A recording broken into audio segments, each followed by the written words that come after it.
ලංකාව හොල්ලපු ෆෝන් එක fan edition එක ගැන තමයි කතා කරන්නේ නැහැ. මේ ෆෝන් එක ඇත්තටම මිඩ් රේන්ජ් කැටගරි එකේ හොල්ලන්න පුළුවන් සුපිරි ෆෝන් එක. හැබැයි මේකේ ප්‍රශ්න දෙකකුත් තියෙනවා. අපි ඒක ගැන වීඩියෝ එක මැද හරියට කතා කරමු. මේකෙන්ද ෆුල් වීඩියෝ එකත් එක්ක රැඳිලා ඉන්න. ඉතින් මේ ෆෝන් එක Honor 400 Lite 5G එක. මේ ෆෝන් එකේ සුපිරිම ෆීචර්ස් පට්ට ගොඩක් දීලා. IP65 දීලා තිනවා. නැනෝ සිම් එකක් එක්ක eSIM පාවිච්චි කරන්න පුළුවන්. නැත්නම් නැනෝ සිම් දෙකම පාවිච්චි කරනවා. eSIM පාවිච්චි කරන ආසායට ෆීචර් එකක් මේකේ දීලා තියෙනවා. ඉතින් ඒක මිඩ් රේන්ජ් කැටගරි එකේ කිසිම ෆෝන් එකක eSIM ෆීචර් එක දීලා නැහැ. හැබැයි මෙයාලා ඒකක් දීලා තියෙනවා. ඒ මදියට හොඳ කැමරා ලේඅවුට් එකක් දීලා දෙනවා. ඒ වගේම කැමරා බටන් එක දීලා දෙනවා. AMOLED පැනල් දීලා දෙනවා. මේ ඔක්කොම ෆීචර්ස් එක ආපු සුපිරි ෆෝන් එකක් තමයි Honor 400 Lite 5G කියන්නේ. මේ ෆෝන් එකේ කතා කරන්න කලින් මේක 2025 ආපු සුපිරි ෆෝන් එකක් ලෝකෙට. ඒකට හේතුව තමයි මේක 5G capabilities එක දැන් 5G ලංකාවේ launch කරලා නැහැ. ඒතකොට 5G capabilities එක හොයන ෆෝන් එකක් හොයන කෙනෙක්ට යන්න පුළුවන් සෑහෙන හොඳ ෆෝන් එකක් විදිහට කියන්න පුළුවන්. ඇත්තටම Honor X9C Smart එකට වඩා Honor 400 Lite එක මම නම් රෙකමන්ඩ් කරනවා. මේකෙදි කියවනේ මේක IP65 දීපු nano SIM දෙකක් හෝ eSIM එකක් පාවිච්චි කරන්න පුළුවන් හොඳ ෆෝන් එකක්. RAM 173ක් වගේ මාරම light weight හැබැයි ප්‍රීමියම් ක්වොලිටි එකක් දැනෙන හොඳ ෆෝන් එකක්. ඒ මැදට මේක සාමාන්‍යයෙන් අනිත් ෆෝන් වල එන්නේ 9ට 6 වගේ aspect ratio එකනේ. බට් මේකෙදි 21ට 9 වගේ. ඒ කියන්නේ Sony ෆෝන් වල වගේ හොඳ දිග ෆෝන් එකක්. ඒ කියන්නේ අතට කම්ෆර්ටබල් කරගන්න හරි ලේසි ෆෝන් එකක්. මේකේ unboxing experience එක ගැන කතා කරොත් මේකේ full set box එනවා. ඒ කියන්නේ 35 watt charger එක, high quality cable එකක්. ඒ cable එකත් හොඳ දිගට තියෙනවා. සෑහෙන අනිත් ෆෝන් වල ඇත්තටම data cable එක දුන්නාට ඒක කොටයි. හැබැයි මේකේ හොඳ දිග හොඳ quality data cable එක දෙනවා. ඒ මතර මේකේ ear back cover එකක් දෙනවා. ඒකේ edges වලට මෙන්න මේ වගේ හොඳට වටේට වෙනම edges. ඒ කියන්නේ සාමාන්‍යයෙන් ගොඩක් free වෙන ෆෝන් වල මේ වගේ edges වෙනම මේවා කරන්නේ නැහැ. හැබැයි ඒකේ edges වටේටත් සෑහෙන හොඳ quality silicon එකේ වෙනම හයිය වැඩි කරලා තියෙනවා. ඒක ඇත්තටම දැක්ක wow feature එකක් wow දෙයක් මේ ෆෝන් එකේ. මේකේ ඇත්තටම ලෙඩ දෙකක් තියෙනවා කියන්නේ ඒක ගැන මම තව චුට්ටකින් කතා කරන වීඩියෝ එකත් එක්ක රැඳිලා ඉන්න දිගටම මේ ෆෝන් එකේ ඩිස්ප්ලේ එක ගැනත් කතා කරමු.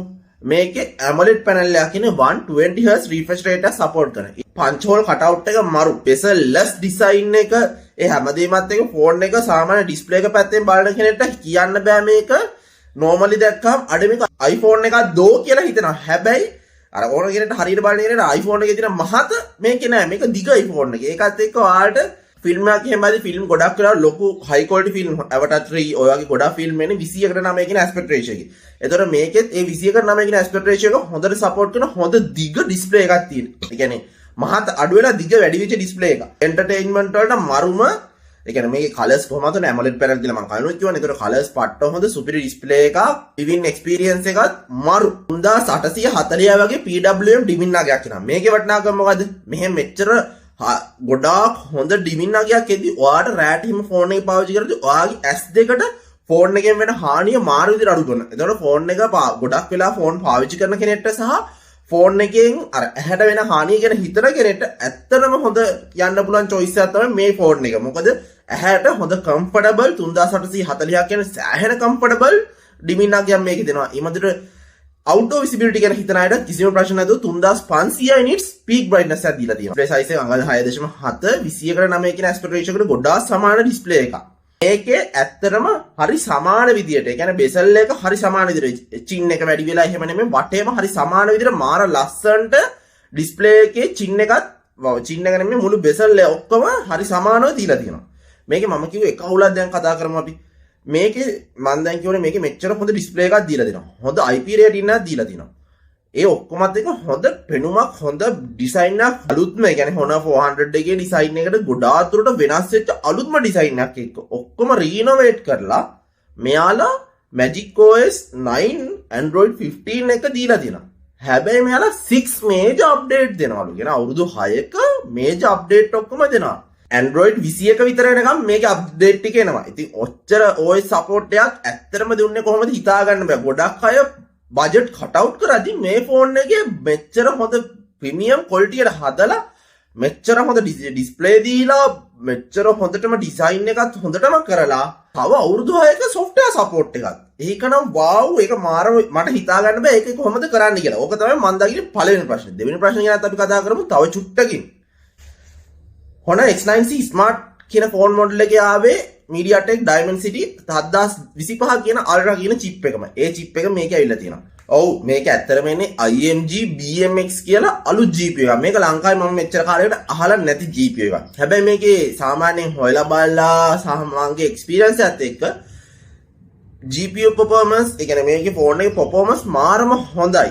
ඒ කියන්නේ කිසිම ඔයාලට මේක අර Antutu benchmark score ඒවා පට්ට වැඩි වෙන තරමට හිතන් ඉන්නවනේ මාර හොඳයි කියන්නේ නෑ. සමහර ෆෝන් වල Antutu score පට්ට හොඳට ගන්නවා. හැබැයි performance පට්ට අවුල් ෆෝන් දෙනවා. ඒකින්ද මම මේකේ ඇත්තම performance ගැන කතා කරොත් සාමාන්‍යයෙන් කොඩ් වගේ high graphic game එකක් medium setting යටතේ වගේ play කරගන්න පුළුවන්.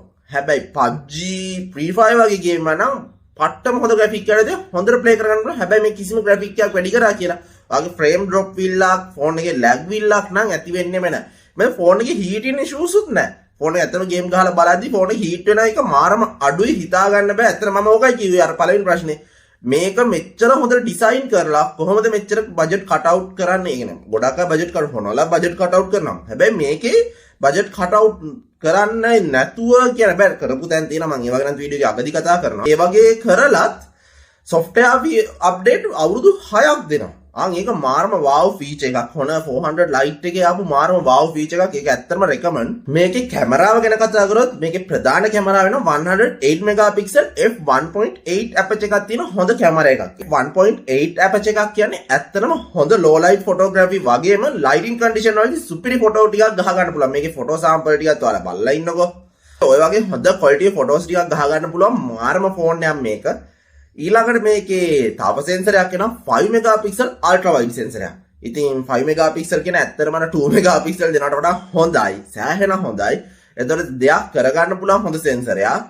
එතකොට මේකෙදි සෑහෙන හොඳ quality ඒ කියන්නේ social media ready photo එකක් ගහගන්න පුළුවන්. හැබැයි මං කියන best photo එකක් කියන quality එක සාමාන්‍යයෙන් social media ready quality එකට ගහගන්න කිසි අවුලක් නැති කැමරාවක් තමයි ඒක.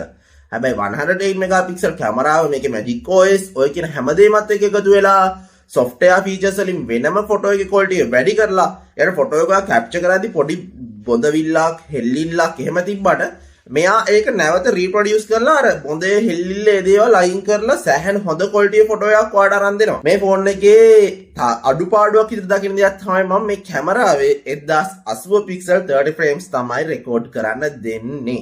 අන්න ඒක පොඩි අඩුපාඩුවක්.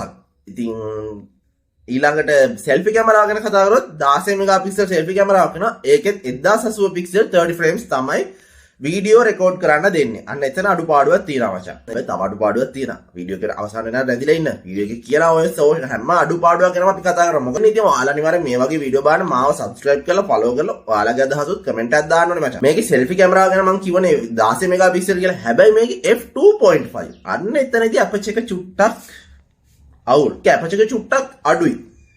f2.5. ඉතින් ඒ හේතුව උඩ මේකේ low light photography චුට්ටක් අවුල් වෙන සම්භාවිතයක් තියෙනවා. හැබැයි පුතේ අර මේකේ AMOLED panel එකක් එක සෑහෙන peak display එකට යන්න පුළුවන් 3500 nits එකක්. එතකොට මේ AMOLED panel එකේ අර selfie ගහද්දී selfie වලට flash down කරනාගේ display එකෙන් වෙනම එළිය ගන්න පුළුවන් නේ.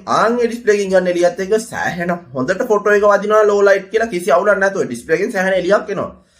සාමාන්‍ය හොඳ lighting condition එකක් අතර මේ 16 megapixel කැමරාවේ කිසිම අවුලක් නැතුව හොඳ quality photo එකක් වදිනවා. social media ready නෙමෙයි ඊටත් වඩා හොඳ quality එකක් වදිනවා මචං. ඔය දැන් ලංකාවේ Binance අරවන් මේවා Bybit ඊට පස්සේ Google Pay Apple Pay ඔය ඔක්කොම support කරගෙන එනවනේ. NFC ඕනේ නෝ හැම ෆෝන් එකේ. මේකේ NFC තියෙනවා. ඒක මරුනේ ඇත්තටම බං මේ price range එකේ ඔය වගේ features ඔක්කොම දීලා අර වගේ අවුරුදු 6ක OS support දුන්නේ කොහොමද? ඒක මාර ප්‍රශ්නයක් හිතා ගන්න බෑ. ඔයාලා මේක අතින් පාඩු කරන් දෙකුණන්නේ කියලා හිතනවා. ඇත්තටම එච්චර හොඳයි features ටික හිතා ගන්න බෑ. ලිතියම් පොලිමර් බැටරියක් එන්නේ. ඒතකොට 5230 mAh බැටරියක්. ඒතකොට මේ ෆෝන් එක මෙච්චර බර අඩු වෙන්න සහ හීනි වෙන්න හේතුව තමයි ලිතියම් පොලිමර් බැටරිය.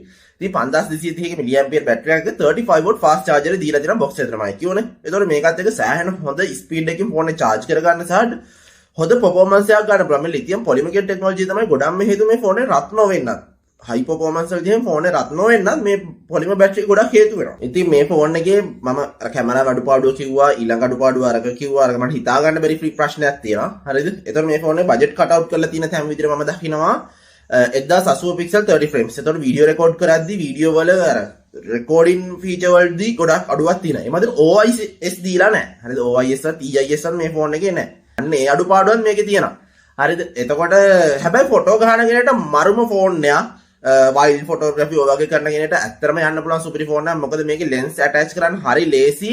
මොකද කැමරාවේ ලෙන්ස් එක يعني කැමරා වයිස් වෙනම සෙන්සර්ස් අර වෙන් කරලා තියෙන හින්දා කැමරාව ඔයාලට හරි ලේසිය يعني secondary lens telephoto lens එහෙම attach කරන්න හරි ලේසි 108 megapixel එක හොඳ quality photo එකක් ගහ ගන්න පුළුවන් කිසි අවුලක් නැතුව අර lenses attach කරලා videography කරන ඉරේට මම මේක recommend කරනවා අඩු phone එකක්. ඔය features ඉතින් දීලා තියෙනවා eSIM support එකයි NFC support එකයි 5G capabilities. ඔය තුනම දීලා 6 year OS update.